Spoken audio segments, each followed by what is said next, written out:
Mark Davis was known as the quiet, polite man at the end of the cul-de-sac. His brick house sat slightly apart, surrounded by old oak trees, and his garden was filled with roses that his late wife had once planted. Every morning, neighbors would see him reading the paper on his porch, sipping coffee, always greeting with a nod but never prying into anyone's business. When the neighborhood began buzzing about forming an HOA, Mark hardly paid attention.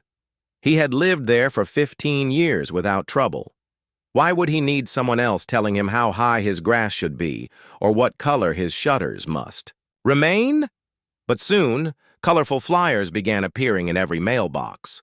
In large, bold letters, Neighborhood Pride, join our HOA, mandatory for all residents.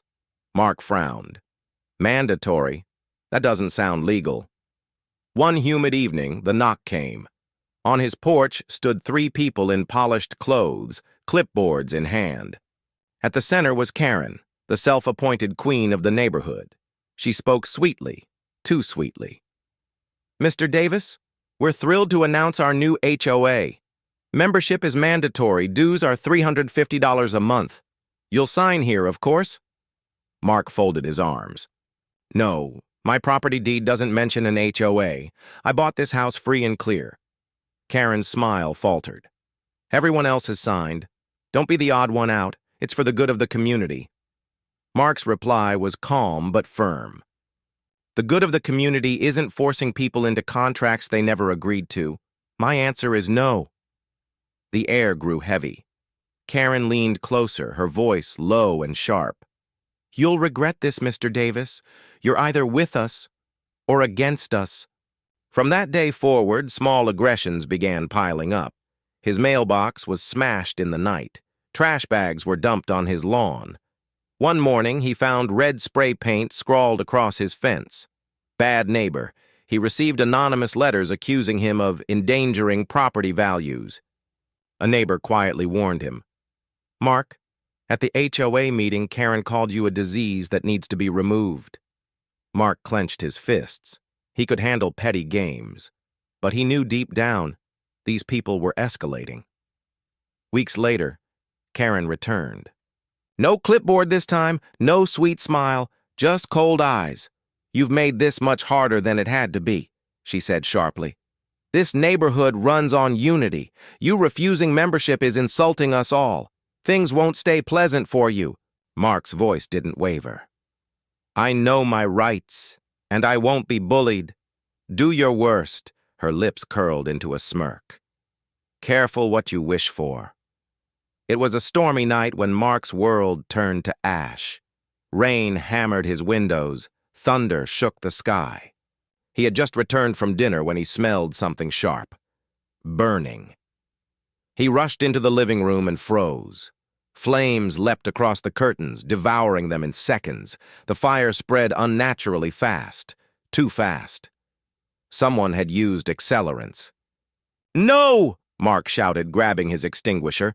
But the flames roared back, swallowing the walls, the furniture, the very memories of his family. Neighbors ran into the street. Fire trucks screamed down the road. But as Mark stood there, drenched, in rain, watching his life collapse into smoke, he saw them. Karen, 2 board members, standing in the shadows across the street, not shocked, not horrified, watching like spectators at a show. By morning, nothing remained but charred skeletons of walls. The fire chief pulled Mark aside. This wasn't an accident. We found chemical residue. Someone set this. Mark's jaw tightened. He already knew. The next day, an envelope slid under his temporary rental's door. A letter from the HOA. We are deeply sorry for your loss. Perhaps now you'll consider moving to a neighborhood more aligned with community standards. It wasn't sympathy. It was mockery. A message, we control you. Mark read it twice. Then, very quietly, he said, You've made the worst mistake of your lives. For years, Mark kept his profession private. To neighbors, he was just Mr. Davis, the quiet widower at the end of the street. They never guessed the truth. Judge Marcus Davis was one of the most respected federal judges in the state. Attorneys dreaded his courtroom. Criminals feared his rulings. He was known for a steel-trap mind, unshakable patience, and a reputation for handing down sentences that fit the crime with chilling precision. The HOA thought they had destroyed an ordinary man. They had, in fact, picked a fight with the law itself. Mark moved methodically. He contacted trusted investigators, pulled security footage from local businesses, subpoenaed phone records through the proper channels. Bit by bit, the truth surfaced. Karen's phone pinged near his house at 11:42 p.m., minutes before the blaze. HOA funds had been quietly withdrawn and paid to a so-called contractor with a history of arson charges. Witnesses testified, seeing Karen and board members loitering on the street the night of the fire. Mark compiled everything, building an ironclad case. He filed charges not just for arson, but for conspiracy and racketeering. He wouldn't just punish them, he would dismantle them. The courthouse buzzed with tension. Karen and the board walked, in with smug faces, convinced it was another petty civil case. But when the bailiff called out, "All rise for Judge Marcus Davis," the room erupted in whispers. Karen froze. Her face drained of color. You're a judge?" Mark's voice was cold, precise. "Not today. Today I'm the man whose home you burned. Today I am the plaintiff, and you are the defendants." The prosecution presented evidence, video, records, witness statements. The jury sat wide-eyed as the pieces fell together. Karen tried to speak, her lawyer sputtering excuses, but the truth was undeniable. Mark looked straight at her and said, "You thought I was powerless. You were wrong. The verdict was swift. Guilty on all counts. Sentences were harsh. Decades in federal prison for arson and conspiracy. Personal assets seized. The HOA dissolved permanently." As Karen was handcuffed and dragged away, she shrieked, "You destroyed us! You'll regret this!"